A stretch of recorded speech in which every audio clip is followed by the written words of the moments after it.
Hi, I'm Skinny. I am not actually with All Dogs Off-Road, but we're here with a behind the build of my 2016 Nissan Frontier.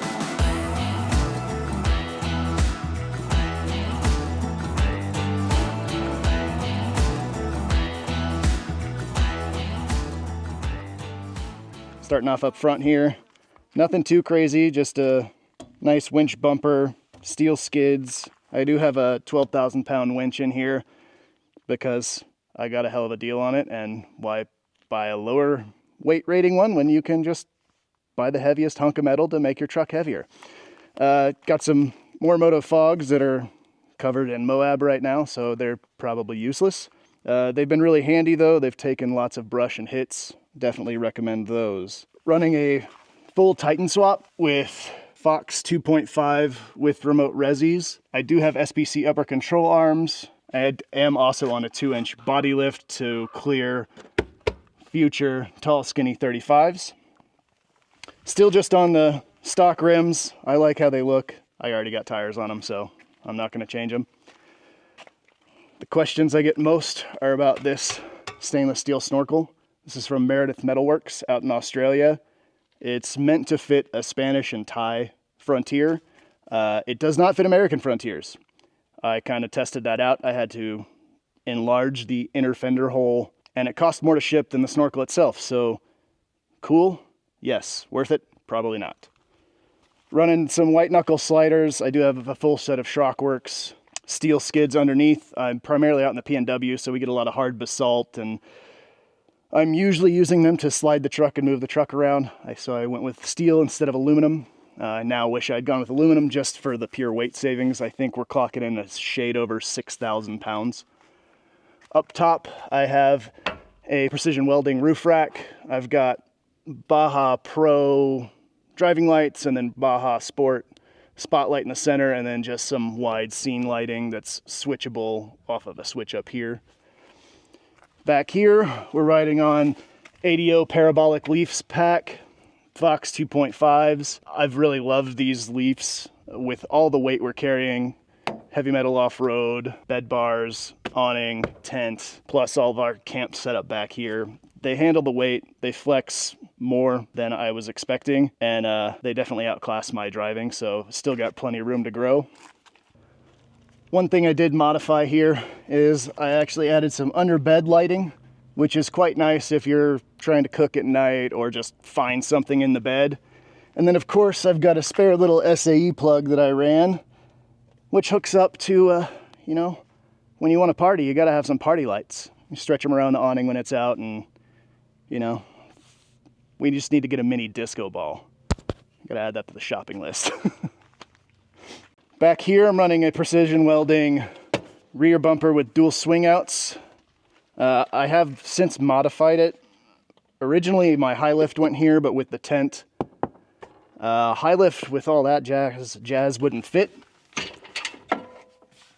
So my buddy Corey was gracious enough to help me out, and we figured out that we could put an 81mm mortar can here. He welded up this bracket, and this actually holds all of my recovery gear. Soft shackles, snatch block, tree saver, snatch strap, all the goods. Winch extension line, everything fits in there. Got a nice little table right here, which is pretty handy just for coffee in the morning. Throw your jet boil on here, boil your water.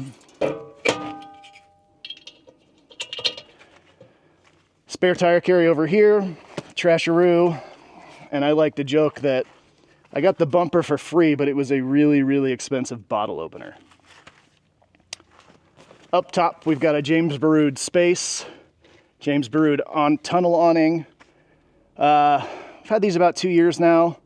They've been really handy. I was anti rooftop tent gang for a while until I realized that this meant I could park anywhere and not have to stake in and worry about that. When a lot of stuff in the PNW, you pull up to the top of a mountain, it's just solid rock. So definitely eating my words on that one. Got the high lift mounted over here. Simple, easy. My only complaint with where it's mounted now is sometimes it can rattle off of some washboard, but what are you gonna do? No fancy Max Trax holders. Ratchet strap works fine. They kind of center and secure real tight against the roof rack, which is nice. And that's the outside. Pretty simple-ish, but we've made it work, and we're out here in Moab just having a lot of fun.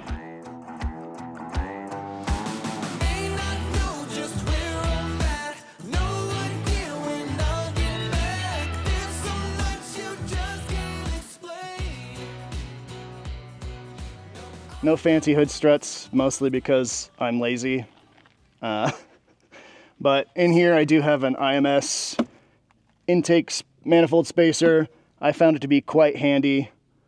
It does kind of keep your transmission from hunting gears when you're going up mountain passes and the like. I have since upgraded to a Group 31 AGM battery as well. It's got pretty insane reserve capacity, so it's kind of kept me from needing to upgrade the alternator or do a dual battery setup. It handles pulls with the winch just fine, even just off idle.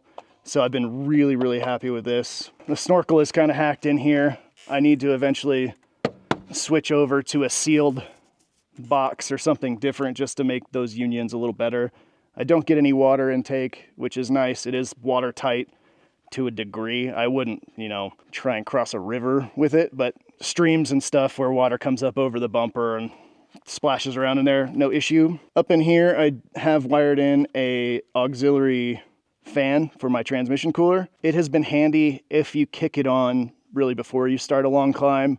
It'll help the system keep up, but once you're already over 200, it doesn't really cool it back down. Still handy and helpful. Just before this trip, I headed up to Lincoln to hang out with Chad and the boys, and we tossed in an M205.